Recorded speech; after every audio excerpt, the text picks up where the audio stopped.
Olá, amigos da Anatomia Esportiva, está começando mais um Jogo para Dois. E hoje eu estou muito feliz, o meu amigo Pascoal Grisolha também. Vitória de 4-1 em cima do Vasco da Gama. Olá, Pascoal. Olá, Bruno. Hoje está todo mundo extasiado, né? Porque não foi uma vitória comum, né? Tem uma série de coisas que nós vamos conversar aí durante o nosso programa e foi bacana. Acho que lavou a alma de muita gente. O sábado ele começou muito bem, né? Fomos campeões brasileiros no Sub-17, em cima do Corinthians. Apesar ali daquela narração ali dos caras torcendo contra, o Flamengo mostrou que a melhor base do Brasil é a do Flamengo. O nosso amigo que participou aqui com a gente, o Anderson, deve estar muito feliz com essa vitória, com todos os rubro-negros, né? É, vamos ao jogo em si, né? O, o Flamengo, ele pegou e só teve uma mudança em relação ao último jogo, que foi a vitória contra o Grêmio, né? Foi a entrada do Gabigol no lugar do Berrio. Assim, mais ou menos até os 20 minutos foi um jogo muito amarrado, né? Com poucas chances de gol. Depois o próprio time do Flamengo começou a soltar mais e, ao meu ver, o Flamengo ele teve passou a ter o domínio da partida após o gol do Bruno Henrique, né? Em bela jogada ali com a Arrascaeta, um gol muito bonito do Bruno Henrique. É, E ali o Flamengo começou a dominar a partida. O gol do Bruno Henrique foi aos 40 do primeiro tempo. Depois, no segundo tempo, já logo no começo ali, teve um gol, né? Todo mundo comemorou com o gol do Bruno Henrique, mas o Voaden, no final da partida, ele falou que deu o gol pro Gabigol. Então a gente está aqui contabilizando como está na súmula, né? Gol do Gabigol. O Flamengo continuou dominando. Teve o lance do pênalti, que, ao meu ver, não foi pênalti, aquele lance do Tuller, porque ali ele está fazendo um movimento normal. Acho que não teve. Eu acho que ele não ampliou o braço ali para poder levar vantagem para ser marcado um pênalti, mas vida que segue.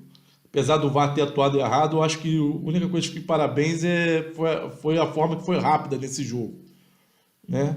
O Flamengo, o Diego Alves defendeu a cobrança do Pikachu e o Flamengo ainda estava comemorando, tomou o gol ali do Leandro Castan, né? Depois o Gabigol fez mais um gol em outra jogada ali em outra bela jogada ali que sobrou para ele. Jogada, salvo engano, foi do Bruno Henrique, não foi a jogada, ô Pascoal? Nesse gol do Gabigol? Então, e depois teve um outro pênalti, né? Também ali que foi marcado com o auxílio do VAR. Novamente uma bela defesa do Diego Alves, só que dessa vez quem cobrou foi o Bruno César. E no contra-ataque do lance, o zagueiro do Vasco, o Henriques, fez pênalti no Bruno Henrique e o Arrascaeta cobrou, matando o jogo. Pascoal, agora eu quero que você fale um pouco aí do que você achou do jogo. Bom, vamos lá. Bom, primeiro que essa mudança, eu fiquei um pouco surpreso, porque quando eu vi a escalação, eu achei que ele iria com o Everton Ribeiro. E dessa forma, o Cuejar voltaria para o banco. Mas qual a minha surpresa é que ele começou com o Cuejar e o Arão, e o primeiro tempo, os dois errando, tivemos alguns erros de passe dos dois, e até os 20 minutos, até os 28 minutos, ele fez uma inversão. Quando eu falo ele, eu estou me referindo exatamente a Jorge Jesus. Ele colocou o Gerson jogando pelo lado esquerdo e o Bruno Henrique jogando pelo lado direito. Isso para tentar confundir a marcação do Vasco da Gama. Mas o Vanderlei é esperto, já sabia que isso poderia acontecer. E por ali, pelo lado direito do nosso ataque, surgiram algumas oportunidades de gol. O Flamengo teve muito presente no lado esquerdo. A gente vai ver alguns outros gráficos e números um pouco mais à frente, que nós vamos falar exatamente sobre isso, por onde que o Flamengo tem atacado ultimamente. E aí, para minha surpresa, um jogo muito pegado, muito enrolado, logo no início, até que saiu o gol, numa jogada que começa com Felipe Luiz, que pega a bola, passa a bola para o Arrascaeta, que serve ao Bruno Henrique vai e faz o primeiro gol. E detalhe, Bruno, é o terceiro gol do Flamengo de fora da área no ano. Incrível, né? Nossa, não sabia que só tinham sido 3. Eu vou repetir, é o terceiro gol do Flamengo de fora da área no ano. Incrível, né? Como é que esse time toca a bola. Depois a gente vai mostrar isso em números, né? E aí o time começou a deslanchar, veio o segundo tempo e mais uma vez nós tivemos um outro jogo no segundo tempo. O Vasco absolutamente assustado, bastante assustado com o volume de jogo que o Flamengo veio para cima, desorganizou completamente a defesa do Vasco, deu um apaga-luz e logo o Flamengo fez o seu segundo gol. E aí vem essa questão de pênalti, que eu achei que foi pênalti no Tuller, o Tuller foi pênalti, ele usa o braço, ele faz a menção de esconder o braço, depois ele, em vez de manter o braço escondido, não, ele solta o braço, a bola bate no braço, desvia a trajetória, né? É pênalti, não tem jeito, e sofismavelmente, não tem jeito, é pênalti. E aí aparece o Diego Alves, né? Que se redimiu de algumas atuações. Eu mesmo tinha pedido para que o Diego Alves desse um descanso, mas aí veio a primeira defesa. Logo depois o Flamengo, e aí depois na cobrança de córner, um apaga-luz na nossa defesa, um gol de cabeça, indefensável, uma belíssima cabeçada do jogador do Vasco. Mas aí o Flamengo continuou pressionando, continuou tomando conta do jogo. A gente vai ver isso em números já já. E até que fez o terceiro gol, e aí para o quarto gol foi uma questão de tempo. Eu estava torcendo para ter o terceiro pênalti, para o Diego pegar o terceiro pênalti. Eu virar lá para o banco e falar: Vanderlei, entra aí para bater o pênalti, porque eu vou pegar até o seu pênalti hoje. Eu estava torcendo para ter o terceiro pênalti. Eu achei a câmera muito longe, né? Eu preciso ver aquela jogada do pênalti no Bruno Henrique mais próximo, né? Mas não houve nenhuma reclamação dos jogadores do Vasco, não precisou nem de VAR, o próprio VAR mesmo deve ter confirmado a marcação do pênalti, que é obrigatório, né? O VAR, no caso de marcação de pênalti, é obrigatória a utilização do VAR. Sim. E aí o Flamengo consolidou uma vitória. Eu estava imaginando aí um placar de 3-1, fizemos os 4-1, ótimo, que a gente se mantém lá em cima da tabela, vai depender de alguns resultados aí, né,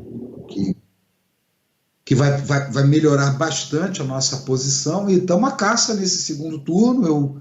Eu que julgava muito importante essa partida, isso dá ânimo para a equipe, o time jogou bem, principalmente no segundo tempo, e ânimo para a partida agora de quarta-feira, né? Eu trago mais uma novidade aqui para os amigos do Jogo para Dois. Né? Cada semana eu prometo sempre uma novidade. Porque sem novidade, né, não tem a menor graça, né? Apresenta aí os números para as pessoas, Bruno, por gentileza, os números do jogo. Com certeza. Aí, ó, essa é a novidade que o Pascoal estava falando, né? Aí do Jogo para Dois. Esses são os números de Vasco 1, Flamengo 4. São números são números importantes, né? Não dá para colocar todos os números da partida, que fica até uma coisa assim um pouco enfadonha, né?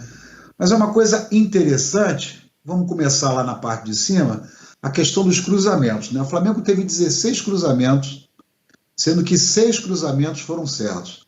O índice de cruzamento do Flamengo ainda está muito pequeno, ainda é baixo. Eu digo que é baixo. O Flamengo tem um índice de cruzamento na área com Rafinha, com Felipe Luiz, com outros jogadores, mas o índice de aproveitamento dos cruzamentos do Flamengo ainda é muito baixo. Depois nós tivemos 15 chutes para gol, sendo que 11 fora, 11 na direção do gol e 4 para fora, um índice de aproveitamento muito legal. E aí você observa uma coisa, Bruno, você começa a ver, por exemplo, ali você tem uma régua que mostra exatamente o volume de jogo do Flamengo. Você começa a observar que os chutes para gol do Flamengo, a não ser lá no minuto 75, onde o Flamengo tem o menor índice de posse de bola, ou melhor, perdão, onde o Flamengo trocou menos passe, é onde o Flamengo mais chutou para gol. Nós tivemos 5 chutes para gols até o momento 75, ou seja, do momento 60 ao momento 75, em 15 minutos, o Flamengo teve um volume de jogo menor e teve mais chutes de gol. Por quê? Porque trocou mais passe. Se você observar, Bruno, veja bem, até aos 15 minutos, o Flamengo trocou 86 passes, sendo que 12 passes errados. Aos 30 minutos, o Flamengo trocou mais 59 passes, e aí você já diminui o número de passes errados, já cai para 7. Chegando aos 45 minutos, no finalzinho do jogo, o Flamengo termina com um índice de 98 passes trocados, com 10 erros. Você vê exatamente aonde saiu o gol. O gol saiu aos 41 minutos. Do minuto 30 ao minuto 45, o Flamengo trocou quase 100 passes, tendo um aproveitamento de 90% dos passes trocados e tendo 62% de posse de bola. Você observa, Bruno, que, olha só, o Flamengo trocou 86 passes quando teve 65% de bola. O Flamengo está lançando muito pouco, tá, Bruno? O Flamengo hoje não teve pouquíssimos lançamentos. Muito toque. Por quê? Por causa que a defesa do Vasco e o meio do Vasco estava muito postado. Então tinha que entrar postado mesmo. Entendi? Tava bem postado mesmo. Mas o que me espantou nesse primeiro tempo, Pascoal, é que o índice de acerto do Flamengo tá baixo, porque o Flamengo tem índices maiores, superiores a 90%. É mais de 92% de acerto, geralmente. Você fala passe? Na questão de passe. Exato. Isso me chama atenção também. Mas o que acontece? Você vê, que quando a gente tinha uma posse de bola de 54% e o Vasco com 46%, os nossos passes, obviamente, que vão diminuir, mas os erros estão quase que na mesma proporção, olha lá, um pouco acima, está com mais de 11% de erro de passe. E aí depois a gente volta a ter uma supremacia, tanto que sai o gol, tem uma supremacia muito grande, e a gente tem um erro de passe de quase que 10%. Um pouco acima de 10%, se a gente considerar 100 passes para 10 passes errados, com 62% de posse de bola. Depois a gente teve, com 69% de posse de bola, você diminui um pouco o passe, mas também diminui os erros. Depois, com 55% de posse de bola, Flamengo diminuiu o passe, obviamente, quanto mais você diminui a posse de bola, mais você vai diminuir o passe. Agora, o que me chama a atenção é que no final do jogo, a gente segurava a bola. Olha esse índice, nós tivemos 70 passes trocados e somente 2 passes errados no final do jogo. E quando a pressão é maior, né? Porque, se bem que já estava 4-1, né? Mas geralmente o time está mais cansado, o índice de erro é maior, né? Exatamente. E uma coisa interessante porque estava 3-0, ou perdão, 3-1, certo? E aí quando foi aproximando para o final do jogo, que logo assim teve o pênalti que o Arrascaeta fez, já quase no finalzinho do jogo, fez no minuto 81, faltando 9 minutos para terminar o jogo, porque a gente não leva em consideração os acréscimos, né? A gente segue exatamente o padrão de 90 minutos um jogo de futebol. Então no minuto 81 que sai o gol, 1 minuto depois que o Diego Alves fez a defesa. Foi 1 minuto depois. O Diego Alves fez a defesa exatamente no minuto 80. No minuto 81, sai o gol do Flamengo. O Porque 4-1. o lance do pênalti foi justamente no contra-ataque da defesa do Diego Alves. Exatamente. E aí tem uma coisa muito interessante. Você observa uma coisa, nesse primeiro quadro embaixo, você vê o percentual de jogo do Flamengo. 29% do jogo de hoje foi um jogo na defesa. 48% um jogo brigado no meio de campo. Bruno, quase 50% do nosso jogo foi no meio de campo. Olha como o time do Vasco estava atrapalhando o time do Flamengo. Porque quando um time sai para jogar, a tendência é que esses números fiquem mais equilibrados. Você vê, você tem quase 50% do tempo do jogo, o Flamengo ficou no meio de campo e 23% no ataque. Esses números, ô Pascoal, me fazem pensar um pouquinho. O time do Inter, a gente avançando um pouquinho, é um time que joga mais plantado e joga no contra-ataque. Sim. Esse jogo de hoje, será que foi um bom treino? Foi um bom treino para o jogo de quarta-feira? Olha, eu até. Foi bom você falar nisso, que eu vou tentar trazer esses números do primeiro jogo do Flamengo e do Inter. Talvez a gente faça aí um pré-jogo, um jogo para dois extra, e aí a gente vai dar uma analisada, né? Se bem que a gente já tem isso pronto, né? Então eu vou pegar esses números e vou inserir no nosso Análise Flamengo, que vai ao ar na segunda-feira. Foi muito bem lembrado isso, para ver exatamente isso, porque provavelmente vai ser muito parecido, tá? E aí você tem no segundo quadro, 42% o Flamengo ataca pelo lado esquerdo. Quando está o Rafinha, eu não postei, nós não colocamos esse número no jogo passado, mas quando está o Rafinha, é muito equilibrado. 42% do Flamengo ele parte pela esquerda, 20% pelo centro e 38% pela direita. Pô, foi até bom você ter falado o nome do Rafinha, o Pascoal. Eu gostaria de destacar algo. A torcida estava muito apreensiva por conta de estar o Rodinei ali na lateral direita. E, ao meu ver, na minha humilde análise, o Rodinei não comprometeu no jogo de hoje, tá? O Flamengo não teve... O Flamengo praticamente ele não sofreu nesse jogo de hoje, né? E... sofreu entre aspas, né? Mas assim, poderia... Todo mundo pensava que poderia ser muito pior, né? Com o Rodinei ali na direita, né? E foi um jogo que ele praticamente não comprometeu. Apesar do Jorge Jesus ter pego bastante no pé dele no primeiro tempo. Bastante. O Rodinei continua tendo sérios problemas com questão de passe, né? Teve uma hora que ele tinha a bola e foi passar e entregou no pé do jogador do Vasco. Mas eu continuo com aquela opinião. A culpa não é do Rodinei, a culpa é de quem assinou o contrato com ele. Mas isso é uma outra situação. Nosso lance aqui é análise, não é chorar pitangas. E aí você tem o terceiro quadro, Bruno, onde eu falo que 63% dos chutes do Flamengo é dentro da grande área. 19% dos chutes para gols do Flamengo dentro da pequena área. E 18% dos chutes do Flamengo fora da área. Olha como o Flamengo chuta pouco num jogo.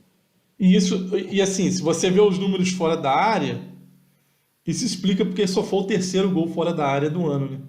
Sim. Sim. Porque assim, a gente sempre fala, né, Pascoal? Não é só os números, a gente tem que analisar os números com o que você vê do jogo, né? Exatamente. Por isso que os números são importantes. Sim. Mas tem que ter os números, mas a gente tem que pensar os números, né, Pascoal? Desculpa, repete, por favor. O que eu estava falando é o seguinte, que é importante ter os números, mas ter alguém, como a gente está fazendo aqui, para poder pensar os números, né? Exato. Porque simplesmente falar, por exemplo, em posse de bola é importante, mas se você tiver um índice de passe muito ruim, não adianta você ter a bola. Você tem a posse de bola e entrega para o adversário. É por isso que exatamente eu trago a posse de bola e trago o nível de passe que o Flamengo tem. O Flamengo, de 425 passes, ele só errou 37. Só ou é muito? Isso é uma coisa que precisa ser analisada. Não, mas no final fica até próximo do que o Flamengo geralmente apresenta, né? O primeiro tempo que ficou muito, para mim, que ficou ruim. Não estava como geralmente o Flamengo costuma. O Flamengo geralmente é de 92% para cima. Não, ali exatamente tá próximo disso, né? Tá Sim. próximo, tá em torno aí de alguma coisa, né? Deveria ter colocado ali o percentual, não coloquei porque é uma informação até que bastante relevante que a gente vai trazer da próxima vez. Então, e essa régua, ele mostra que também tem um outro detalhe. Você está observando ali a hora que a gente tomou o cartão amarelo e a hora também, e o momento que a gente foram fazendo as substituições. Né? A primeira substituição foi feita aos 61 minutos, a segunda foi feita em 76, e a terceira substituição, que é aquela substituição pro forma, foi feito exatamente por volta de 87 minutos, né, já pertinho do fim, que foi que entrou o Pires da Mota. Né? Então, esses são os números do jogo para dois. Né? No próximo jogo para dois, que vai ser contra o Internacional, a gente vai trazer outros números, né? Vai mesclar algumas coisas, vamos ver se essa coisa bate, entendeu? Depois a gente vai analisar um pouquinho os números anuais do Flamengo. Agora, repetindo, Bruno, isso que você está vendo aí nos chutes, 63% dentro da área, 19% da pequena área e 18% fora da área, é aquilo que eu já falei várias vezes, entendeu? O Flamengo é um time que entra tocando. Sim. Principalmente com o Jorge Jesus. Né? Ô Pascoal, enquanto você estava falando, eu tive a liberdade de pegar a calculadora aqui e já fiz a conta. Por favor. O índice de passe certo do Flamengo foi 91,29%. 8 e blau. 8,71. Então foi um pouquinho abaixo daquele número que eu falei, né? Que geralmente é de 92 para cima. Mas não deixa de ser um bom número, né? Mas foi 98 e quanto? Não, 91,29. 91,29. Um pouquinho abaixo de 92, né? Então é bem próximo daquilo. Mas é aquele detalhe. Quando tivermos adversários que saiam para o jogo, nosso índice de passe vai voltar a melhorar. Porque o outro time está mais aberto. Sim. Entendeu? Isso aí influencia demais, influencia muito. Agora, obviamente que o Vasco sofre por uma questão de elenco, né? O elenco do Vasco, ele é sofrível, né? Sim. Vanderlei Luxemburgo está tirando leite de pedra daquele elenco. Tanto que eles fizeram muita questão de estar esse menino, né? O Thales, né? Também não vou aqui fazer análise dele por um jogo, mas eu até brinquei, né? Que, pô, o Vasco fez tanta questão do cara e a gente praticamente não viu ele, né? Mas no primeiro tempo. Não, ele deu um trabalho no primeiro tempo. Quebrar o jogo foi ele, principalmente nas costas do Rodinei. Porque estava havendo uma confusão de marcação do seu Cuejá com o seu Ilharão, que estava deixando um buraquinho ali que o pessoal estava trocando o passe e estava toda hora chegando no fundo. Sim. E você está falando a gente estava falando dos passes, né? O Cuejá, por exemplo, errou 3 passes fáceis. O Arão, né? Também basicamente um atrás do outro. Foi. E assim, vamos ser justos, né? Já que eu estou criticando o Cuejá, né? Na jogada do segundo gol do Flamengo, ele fez ali uma tabela importante com o Bruno Henrique. Sim. Vamos elogiar também, né? Exatamente. Vamos em frente, então. Então, agora, eu vou passar aqui e vou para o meu destaque do jogo de hoje. O meu destaque é o Bruno Henrique. O Bruno Henrique, então, você pode ver os números do Bruno Henrique aí, né? Passe, chutes para gol. E o Bruno Henrique, ele participou de todos os gols do Flamengo. Ele fez o primeiro, ele, ele tabelou no lance do segundo em que a bola sobrou pro Gabigol fazer o gol. No terceiro gol, ele cabeceou e no rebote da cabeçada dele que o Gabigol chutou para gol. E ele sofreu o pênalti do quarto gol. Por isso, para mim, o Bruno Henrique é o destaque do jogo de hoje. Falando um pouquinho do seu destaque, você vê que ele não teve uma intensidade. Observa o mapa de calor dele, que está no campinho. Sim. Você vê que ele atuou muito na meia-lua no lado esquerdo, foi onde ele rendeu. Porque, como eu falei, no primeiro tempo, lembrando aos nossos amigos que o mapa de calor aponta justamente para onde o Flamengo sempre ataca. Se o Flamengo está de um lado, o mapa de calor vai mostrar os dois tempos, né, para onde o Flamengo atacaria. O Flamengo está do seu lado direito, o Flamengo atacando sempre para o lado de cá, né, para o lado esquerdo, melhor dizendo. Então você observa o seguinte, no primeiro tempo, você está vendo lá umas manchinhas lá perto do pin dele, você vê lá, foi a atuação dele nos 25 a 28 minutos do primeiro tempo. Depois ele transitou um pouco pelo meio, trocando bolas, e aí você vê exatamente a atuação dele pelo lado esquerdo. Quem teve uma atuação hoje um pouco assim, vamos dizer, não muito espalhafatosa, foi o Arrascaeta, mas contribuiu taticamente com o time, porque muitas das vezes eu ficava imaginando o time do Vasco, o que vai acontecer? O Arrascaeta vai entrar pela esquerda, mas o Arrascaeta, a tendência dele era sempre vir para o meio. Eu deveria ter colocado também o mapa de calor do Arrascaeta para ver como é que ele se completa nesse jogo do Bruno Henrique. Mas o Bruno Henrique absolutamente foi um grande destaque do jogo. Sim, agora eu gostaria de falar Você falou do Arrascaeta, né, Pascoal? Oi? Lembrando, né, que você falou do Arrascaeta, né? O primeiro gol foi ali uma tabelinha entre o Bruno Henrique e o Arrascaeta, né?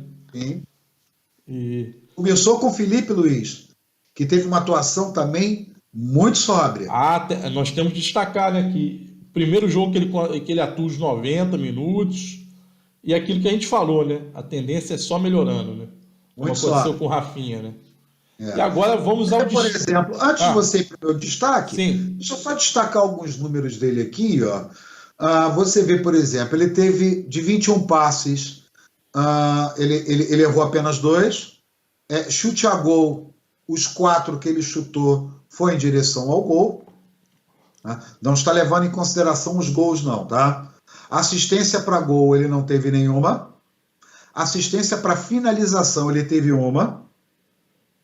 Né? No caso agora são 2, né? Porque quando eu fiz esses números ainda não tinha colocado na súmula o Gabriel, então são 2 assistências de finalização, porque agora tem que colocar a finalização do Gabriel nessa conta aí também. Aí pode ser até finalização para gol, né? Assistência para gol, né? No caso seria, né? Porque ele deu assistência e ele fez o gol, né?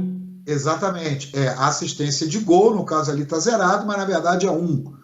Né? O material, a parte gráfica foi feita logo depois do jogo, né? Tem a questão da súmula que não foi lida. Né? Bom, muito bem, assistência de finalização ele teve uma, 0 cruzamento, 0 lançamento, 0 cruzamento e não desarmou nenhuma vez. Bem, agora vamos aí ao seu praticamente compôs muito. Sim, e vamos agora ao destaque do nosso amigo Pascoal. Já está aí na tela, pode comentar sobre o seu destaque. Bom, eu não poderia deixar de falar desse meu destaque, porque durante os últimos 10 dias eu fiz coro para que ele revisse se ele estava indo bem, se ele estava com confiança de ser o goleiro titular do time do Flamengo. Existe um narrador que já não está mais entre nós, chamado Valdir Amaral, que ele falava uma frase muito séria. A vida muda de minuto a minuto. Então hoje, o Diego Alves entra para a história do Flamengo como mais um goleiro que pegou 2 pênaltis por jogo, num jogo apenas. E se Você lembra tivesse... quando foi o último? Oi? Você lembra quando foi o último? Eu Foi, lembro. Hã? foi o Bruno. Isso. Fala, pode, então comenta quando foi também. Vamos. Só o pessoal. Foi o Bruno e foi contra... Contra quem? Contra o Santos. Ele pegou Contra o 2 Santos. pênaltis do Ganso. 2 pênaltis do Ganso. Foi o Em Bruno 2009. contra o Santos, né? É, No Maracanã. exatamente. Foi o Bruno. E ele me faz duas defesas. E detalhe, teve um detalhe. No primeiro pênalti, ele faz uma outra defesa. Né? No segundo pênalti, melhor dizendo. Ele faz uma outra defesa com mão de gato. Então ele fez 3 defesas difíceis. 3 defesas difíceis. E o Diego, pelo menos, sai desse jogo e nos traz um pouco mais de confiança para que na próxima quarta-feira, que é o jogo, ainda não tivemos o jogo mais importante do ano, o próximo jogo mais importante do ano do Flamengo é na próxima quarta-feira, vai ser contra o Internacional. Então eu estou tranquilo e o Diego Alves deu a volta por cima, com uma atuação soberba. Continua lançando daquele jeito que ele lança, dando a bola no pé dos jogadores, pedindo calma, caindo no momento e demorando a se recuperar quando tem. E um grande detalhe, você falou, e o goleiro Bruno, hoje na parte da manhã, lá no jogo da Copinha, eu vi esse jogo, fez 2 defesas espetaculares a queima-roupa. Sim, sim. Acho que foi um jogador, eu não lembro o nome do jogador do Corinthians, é um nome meio estranho. Cauã. Ah, Foi o que fez eu o não gol, sei não se foi, é Cauã? esse. Eu não sei se é Cabana, me perdoe o nosso público. O jogador do Corinthians deu o primeiro chute a queima-roupa, ele defendeu. Deu o segundo chute, logo depois ele defendeu também. Fala o que você falou, o lance que veio na minha cabeça foi esse. Foi. Começou cedo. Aliás, os dois agarrando com a mesma cor de uniforme. Flamengo campeão do Sub-17. Começamos o sábado muito bem. E assim, ô Pascoal, o que traz confiança pro próximo jogo não é só o fato de ter defendido os pênaltis. Não. Foram as defesas difíceis que ele fez. E assim, tinha muita gente falando que o Diego Alves não estava fazendo defesas difíceis. E no jogo de hoje ele fez 3 defesas difíceis, Sim. além dos 2 pênaltis. Sim, sim. Ele merece todo o nosso respeito. E eu tenho certeza que ele está voltando para ser o Diego Alves que o Flamengo trouxe, que a grande parte da torcida do Flamengo o queria aqui no clube. Sim. Agora aqui, né, antes das nossas considerações finais, eu gostaria aqui só de desejar os meus sentimentos para o técnico do Vasco, Vanderlei Luxemburgo. Ele perdeu a irmã dele, Leocádia Luxemburgo. Ele, inclusive, nem concedeu a entrevista coletiva, porque ele foi informado logo após o jogo. Então, os nossos sentimentos aqui do Anatomia Esportiva para o Vanderlei Luxemburgo, né? Ele é nosso adversário, né? Ele não é nosso inimigo, tá? A gente tem que lembrar disso e força nessa hora, tá, Vanderlei? Então, antes da gente encerrar, eu gostaria só de lembrar um fato, Pascoal. Sim. Eu outro dia até escrevi para os nossos amigos Moisés e Fábio, lá no Conexão Rubro-Negra, falando como deveria ser o brasileiro, o início brasileiro. Um campeão do campeonato de turno e retorno, de pontos corridos, não é aquele que ganha os jogos difíceis.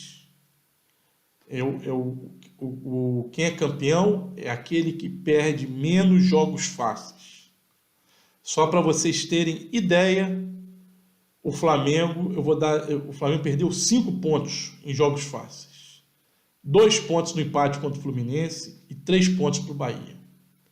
Com esses 5 pontos, hoje nós seríamos líderes do Campeonato Brasileiro, independente do jogo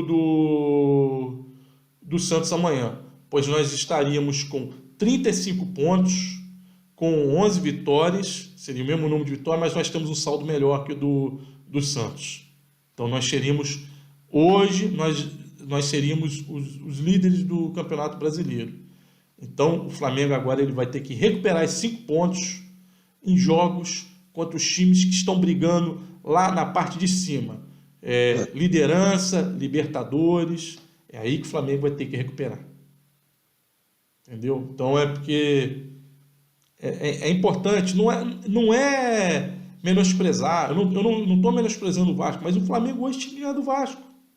O Vasco é um adversário tecnicamente inferior. Então, hoje, o torcedor do Flamengo tem que esquecer esse negócio de clássico.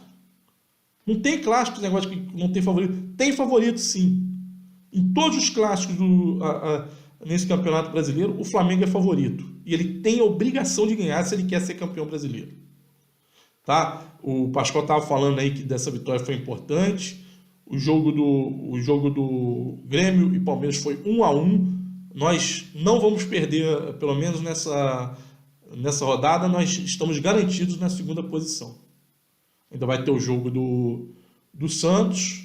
Espero que ele não ganhe, porque pelo menos, na pior das hipóteses, se ele não ganhar, mas for um empate, a diferença vai ser de 3 pontos. E aí está aberto, porque tem 2 jogos do Flamengo contra o Santos. 2 contra o Palmeiras. Oi? E 2 contra o Palmeiras. 2 contra o Palmeiras, né?